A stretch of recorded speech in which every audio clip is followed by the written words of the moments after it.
Environment में ना बेटा देखो सेलेक्टेड क्वेश्चंस हैं, ठीक है। सबसे पहला क्वेश्चन तो आता है व्हाट इज एनवायरमेंट और उसके फंक्शंस। क्वेश्चन बता रही हूं भाई आपको जो जो आएंगे।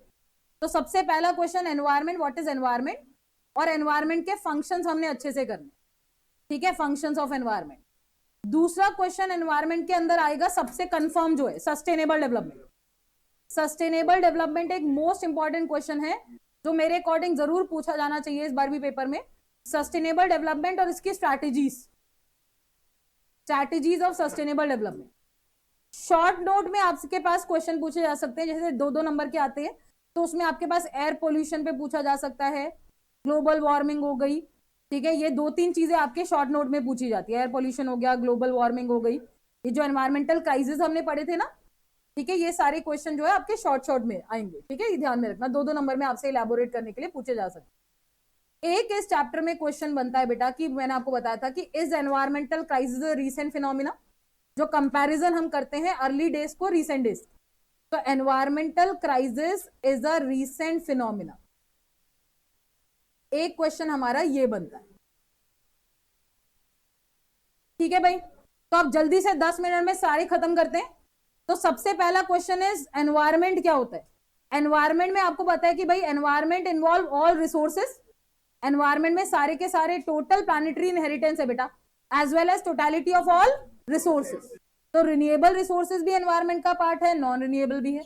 एनवायरमेंट को प्लैनेटरी इनहेरिटेंस का मतलब होता है सराउंडिंग है हमारे एनवायरमेंट का पार्ट। तो environment is total planetary inheritance as well as totality of all resources, ठीक है। एनवायरमेंट के 2 एलिमेंट्स होते हैं बेटा, मैंने आपको बताया था बायोटिक और एबायोटिक, ठीक है। बायोटिक एलिमेंट्स होते हैं और एबायोटिक होते हैं। बायोटिक में आते हैं सारे लिविंग एलिमेंट्स और एबायोटिक में कौन आते हैं, नॉन लिविंग एलिमेंट्स। तो एलिमेंट्स ऑफ एनवायरमेंट पूछा जाएगा तो दिमाग में रखना बायोटिक और एबायोटिक, ठीक है। तो एनवायरमेंट की डेफिनेशन आएगी तो it is total planetary inheritance as well as totality of all resources. Sustainable development, satisfying the needs of present generation without compromising with the need of future generation। Present की need को भी satisfy करो, future को भी compromise मत करो, this is sustainable development, ध्यान में रखो, ठीक है भाई। तो और सस्टेनेबल डेवलपमेंट गवर्नमेंट कैसे अचीव करता है, strategies of sustainable development, how to achieve sustainable development. तो इसमें मैंने आपको बोला था कि सबसे इंडिया में सबसे बड़ी दिक्कत क्या है, पॉपुलेशन। पॉपुलेशन को कंट्रोल करो, एक मेन दिक्कत। अगर आपको सस्टेनेबल डेवलपमेंट अचीव करना है ना, देखो 2 पॉइंट आपको बता रही हूं, बहुत आसान है। एक तो पॉपुलेशन कंट्रोल करो और एक पॉल्यूशन कंट्रोल करो, इससे सस्टेनेबल डेवलपमेंट होगा। 2 चीजें कंट्रोल करो। पॉपुलेशन कितनी होनी चाहिए, with in absorptive carrying capacity of environment. Population उतनी होनी चाहिए जितना एनवायरमेंट कैरी कर ले। और पॉल्यूशन कितना होना चाहिए, विद इन एब्जॉर्प्टिव कैपेसिटी, ठीक है। पॉल्यूशन बेटा एनवायरमेंट के एब्जॉर्प्टिव कैपेसिटी में होना चाहिए कि एनवायरमेंट इजीली एब्जॉर्ब कर ले, और पॉपुलेशन जो होती है वो कैरिंग कैपेसिटी ऑफ एनवायरमेंट होनी चाहिए। तो 2 मैंने आपको बता दिया सस्टेनेबल डेवलपमेंट कैसे अचीव करोगे। पी से 2 पॉइंट है बेटा, एक तो पॉपुलेशन कंट्रोल करो, एक पॉल्यूशन कंट्रोल करो। दूसरी चीज बेटा हमें रिन्यूएबल और नॉन रिन्यूएबल को बैलेंस करके यूज करना चाहिए।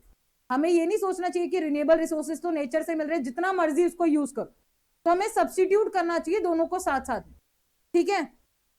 तो ये देखो बेटा, रिन्यूएबल रिसोर्सेज के यूज को भी रिस्ट्रिक्ट करो, रिन्यूएबल का एक्सट्रैक्शन कम होना चाहिए, रीजनरेशन ज्यादा होना चाहिए।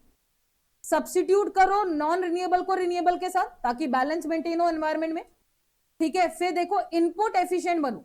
इनपुट एफिशिएंट का मतलब हमें वो टेक्नोलॉजी यूज करनी चाहिए बेटा जिसमें इनपुट कम लगे और आउटपुट ज्यादा हो, ताकि रॉ मटेरियल कम यूज हो बेटा, एनवायरमेंट से हम एक्सट्रैक्शन कम करें। तो इनपुट एफिशिएंट टेक्नोलॉजी लेके आनी चाहिए जिसमें इनपुट्स कम लगे और आउटपुट ज्यादा प्रोड्यूस हो। ऐसी बेटा कंट्रोल पॉल्यूशन, अभी वर्ड बताया था, पॉल्यूशन कितनी होनी चाहिए, विद इन एब्जॉर्प्टिव कैपेसिटी, कि एनवायरमेंट जितना इजीली एब्जॉर्ब कर ले। देखो मेंशन भी है सारी चीजें। तो पॉल्यूशन होना चाहिए विद इन एब्जॉर्प्टिव कैपेसिटी, और पॉपुलेशन होनी चाहिए विद इन कैरिंग कैपेसिटी, ठीक है। तो जगरूप सामने देखो, तो population should be within the carrying capacity of environment. तो ये सारे पॉइंट्स है बेटा how to achieve sustainable development in India. फिर हमसे पूछा जाता है फंक्शंस ऑफ एनवायरमेंट बताओ। तो एनवायरमेंट का सबसे पहला फंक्शन है रिसोर्सेज देता है, कौन कौन से, रिन्यूएबल एंड, बिल्कुल करेक्ट है। एनवायरमेंट सप्लाई रिसोर्सेज, रिन्यूएबल भी लिख दो, नॉन रिन्यूएबल भी लिख दो, दोनों के बारे में लिख दो। दूसरा एनवायरमेंट का फंक्शन होता है एनवायरमेंट एसिमिलेट वेस्ट। एसिमिलेट का मतलब होता है एब्जॉर्ब करना। तो वेस्ट आपको पता है कंजप्शन में भी जनरेट होता है और प्रोडक्शन में भी जनरेट होता है, and that waste is absorb by environment. उस वेस्ट को एनवायरमेंट एब्सॉर्ब करता है, तो एनवायरमेंट एसिमिलेट्स वेस्ट। ठीक है, ये ध्यान में रखना। Environment sustains life. आपको पता है ह्यूमन लाइफ, वाइल्ड लाइफ दोनों एनवायरमेंट में एग्जिस्ट करती है। क्यों? क्योंकि हमें एनवायरमेंट क्या देता है? फूड देता है, एयर देता है, जो जिंदा रहने के लिए नेसेसरी चीजें वो सब एनवायरमेंट दे रहा है। तो एनवायरमेंट सस्टेन्स लाइफ कैसे? By providing necessities like sun, soil, air, water, सब एनवायरमेंट दे रहा है। नेक्स्ट देखो बेटा, एनवायरमेंट प्रोवाइड एस्थेटिक सर्विसेज। ये मैंने आपको बोला था, एनवायरमेंट हमें कुछ एक्स्ट्रा ऑर्डिनरी सर्विसेज भी देता है बेटा, जो लोगों का क्वालिटी ऑफ लाइफ बढ़ाता है और स्टैंडर्ड ऑफ लिविंग बढ़ाता है और इनकम जनरेशन का भी सोर्स है। जैसे मैंने आपको बोला था कि हम हिल स्टेशन में जाते हैं घूमने के लिए, अब हिल स्टेशन में जो लोग वहां पे रह रहे हैं उनकी कमाई का जरिया ही क्या है? एनवायरमेंट है। ठीक है, तो environment provide some aesthetic services. ठीक है, ये सारा लिख दो, लैंड, फॉरेस्ट, ये सब एनवायरमेंट से मिल रहा है, सीनिक ब्यूटी, ये सब चीजें, जिससे हमारा क्वालिटी ऑफ लाइफ भी इंप्रूव हो रहा है। ठीक है, तो ये सारे फंक्शंस ऑफ एनवायरमेंट है बेटा। अब वही क्वेश्चन बेटा, is environmental crisis a recent phenomena? Yes और नो करो पहले। यस, तो क्या अर्ली डेज में एनवायरमेंटल क्राइसिस थे?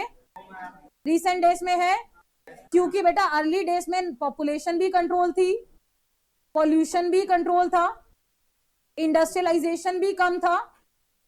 ठीक है, कुछ अच्छे अच्छे पॉइंट ध्यान में रखना, ये सब चीजें कम थी। और रीसेंट डेज में उल्टा हो गया बेटा, पॉपुलेशन बढ़ गई, पॉल्यूशन बढ़ गया, इंडस्ट्रियलाइजेशन बढ़ गया।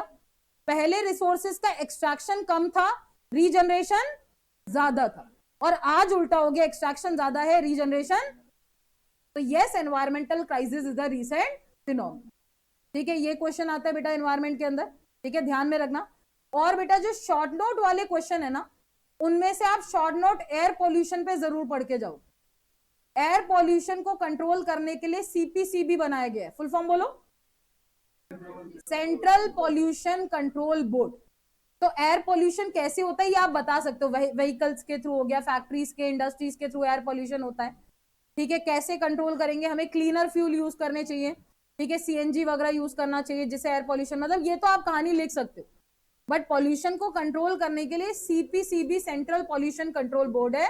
ठीक है, जो एयर क्वालिटी इंडेक्स होता है ना, चेक करती है।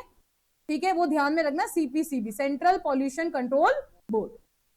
ठीक है भाई, अब 1 मिनट के लिए रुक जाओ, मैं यूलाइक का एक बार चेक कर लूं, अगर कुछ मिसिंग है। उठने नहीं दूंगी मैं उससे पहले। मैं इरिटेट हो जाएगी मेरे ऐसे रहने में। क्या बेटा? तू एक लाइक पॉइंट आएगा, तू इस चीज से इरिटेट हो जाएगी, जो मैं अभी ऐसा हूँ उससे ही, अभी नहीं होती, तब जैसे वो डन हो जाएगी तो फिर होगा मैं स्टार्ट है। आर्यन, मेरे को समझ नहीं आ रही यार तेरी बात, मैं कॉल करूं क्लास के बाद? हाँ, ये जो उठ रहा है ना, जरा उठ के दिखाओ अब मुझे अच्छे से। कल की क्लास में नहीं आओगे कोई भी, जाओ कल की क्लास में बताना।